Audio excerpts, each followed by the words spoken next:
देहरादून में आयोजित कांग्रेस के हालिया प्रदर्शन को लेकर प्रदेश की राजनीति में बयानबाजी तेज हो गई है। बीजेपी ने इस प्रदर्शन को पूरी तरह असफल बताते हुए कहा है कि जनता ने कांग्रेस का साथ नहीं दिया। कमलेश रमन ने कहा कि कांग्रेस ने प्रदर्शन के लिए व्यापक स्तर पर तैयारी की और प्रदेश भर में अपने नेताओं को सक्रिय किया है, लेकिन इसके बावजूद अपेक्षित जनसमर्थन नहीं मिल पाया। उसके अनुसार कांग्रेस के पास न तो स्पष्ट विजन है, न ही ऐसी ठोस नीतियां हैं जिन्हें लेकर वह चुनाव में जनता के बीच जा सके।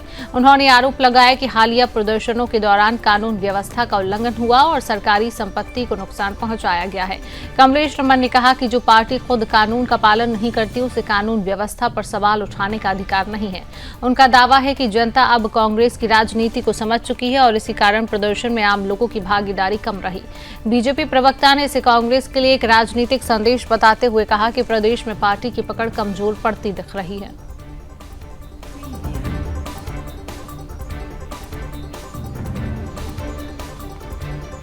ने जितनी मेहनत और जितनी मशक्कत करी थी, जितनी लोगों को भ्रमित करने का काम किया गया था, उस हिसाब से जनता उनके साथ नहीं जुड़ी है, क्योंकि कांग्रेस के पास खुद का कोई विजन नहीं है, कोई नीति नहीं है। जनता के बीच में वो क्या लेकर के जाएंगे चुनाव में, ये कांग्रेस के पास कहीं दूर दूर तक दिखाई नहीं देता। इसलिए जनता ने कांग्रेस से किनारा किया है और आप समझ सकते हैं जिन मुद्दों को लेकर के कांग्रेस सड़क पर उतरने का काम कर रही है या कह रही है कि भाई सरकार ने ये नहीं किया, वो नहीं किया, कानून व्यवस्था ठीक नहीं है, तो कानून व्यवस्था तो मैं कांग्रेस के साथियों से पूछना चाहती हूँ कि जब उन्होंने परसों प्रदर्शन किया, कानून को अपने हाथ में लिया, सरकारी संपत्ति का नुकसान किया और आज ये प्रदर्शन करके जनता ने ये दिखा दिया कि जनता उनके साथ नहीं है। दूर दूर तक उनके नेतागण लगभग सभी पूरे प्रदेश में गए और लोगों को भ्रमित करने का काम किया, पर जनता उनके साथ नहीं है, क्योंकि जनता अच्छी तरीके से जानती है कि कांग्रेस केवल और केवल कुर्सी की लड़ाई लड़ती है, अपने स्वार्थ की, निजी स्वार्थ की लड़ाई लड़ती है। जनता के हित के कोई मुद्दे कांग्रेस के पास नहीं है। टेंशन क्यों लेनी है? आज प्रशिक्षण